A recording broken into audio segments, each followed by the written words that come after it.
KCC105, week number 3. We got to make exponential models and a linear model for week 3 assignment. Let's check it out.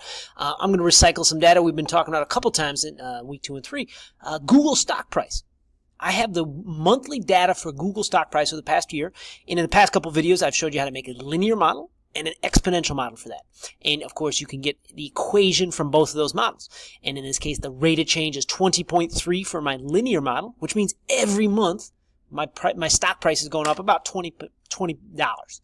In my exponential model, you'll see you get the exponential model here, and the exponent here, the 0.0228 is a percentage, which means my stock price increases 2.28% every month. And when I say it increases, I'm going to have to put the word approximately in there because look at those lines. Look at the data. It's not perfect. There's noise in the numbers. In other words, approximately $20 a month. Approximately 2.28%. Okay, we understand the idea of approximation. We understand the idea of models. Now let's look at that in the future. And what I'm going to do is I'm going to take both of those, and I'm going to create an exponential model and a linear model, and I'm going to create it months in advance. How many months? And I put this on your homework, on the assignment. You get to pick how many months. So I could start at 0 and 1, 2, and I could just copy this down. Let's go for 25 months. Okay, 26, pretty close.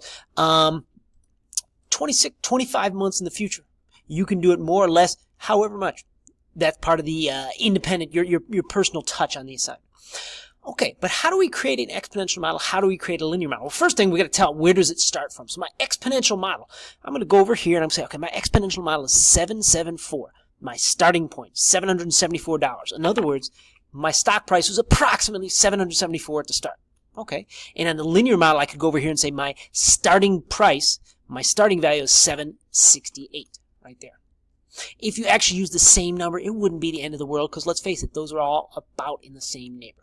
All right, so I've got a starting value, but now the model is going to change over time. Now we could use these fancy formulas here, and I'll be honest, that's a perfectly effective way to do it, and Excel has some formulas to do that. But I'm going to show you a more straightforward, a simpler way to do it, so we don't have to wade into the formula.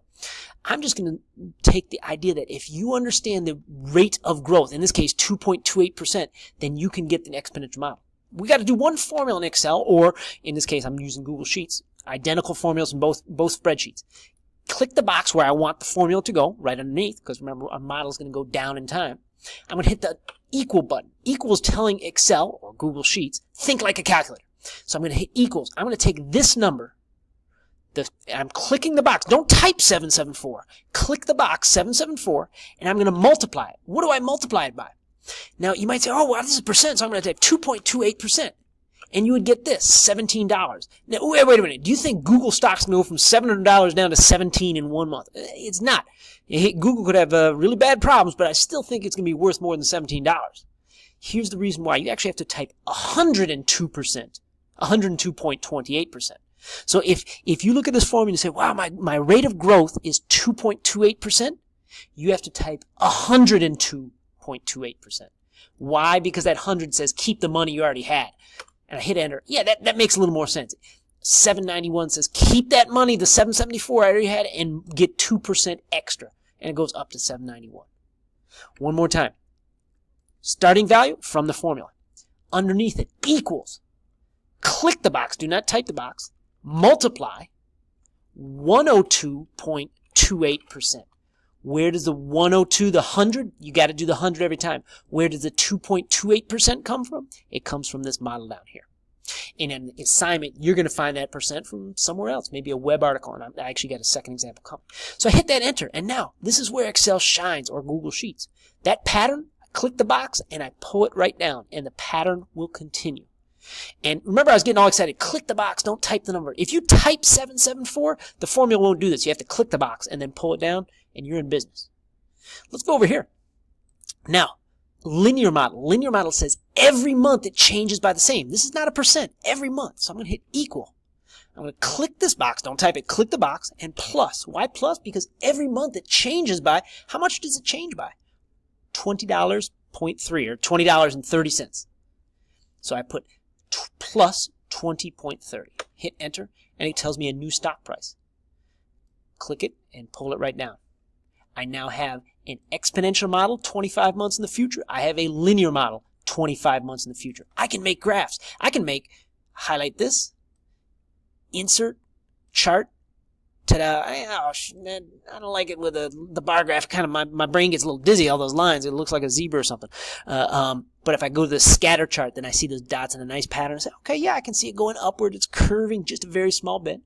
And the next thing, then you can highlight these linear models right here. And then go to insert, chart, and we get this. Okay, that's not exactly what I'm looking for once again. So I go to scatter, and I see that linear model right here. Okay, so now I have these two different graphs I can go, an exponential model, a linear model. And I want to give you one third option for the graphs. You can highlight everything and go say, hey, let's get this all in one big fell swoop. I highlight everything, insert, chart.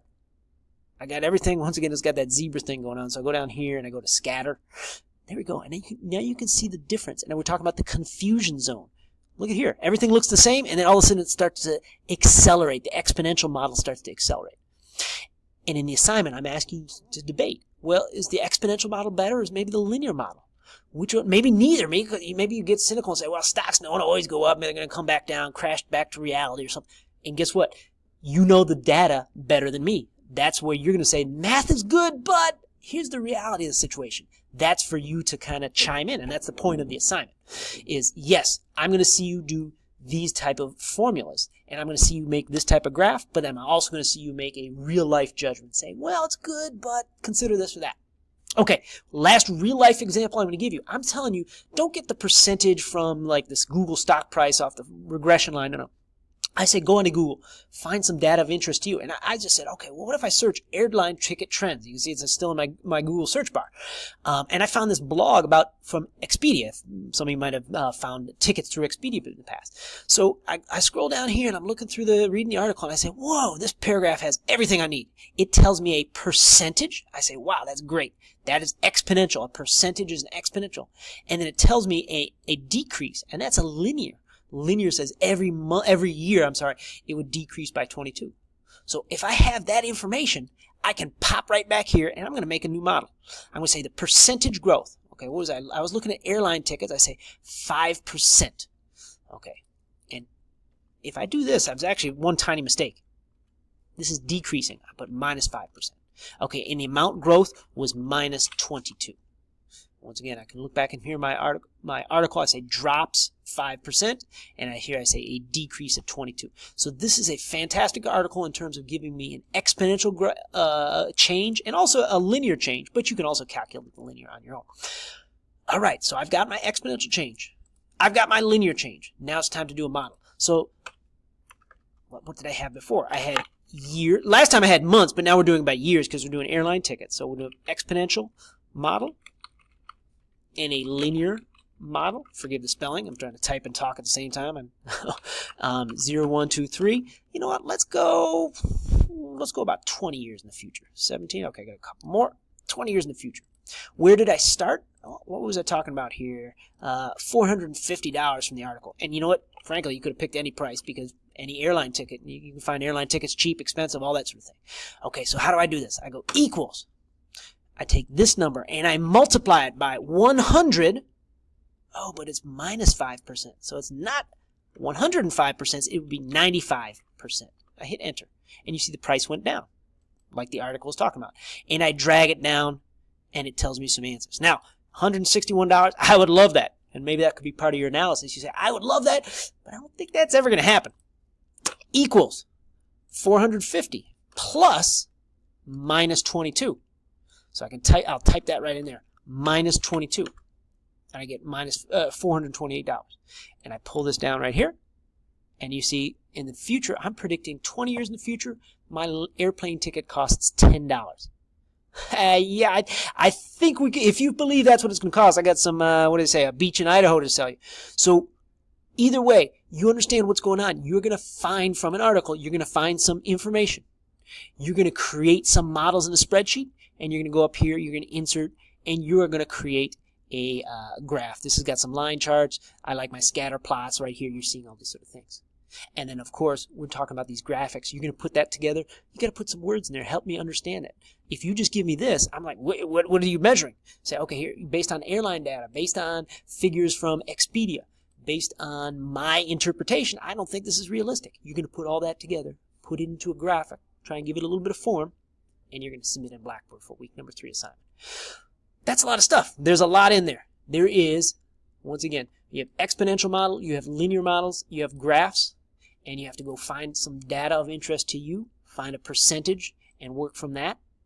But if you put it all together, making some graphs, make a graphic, submit that for week number 3. And once again, as always, I'm an email away if you have any questions. Check it out. Let me know with any questions.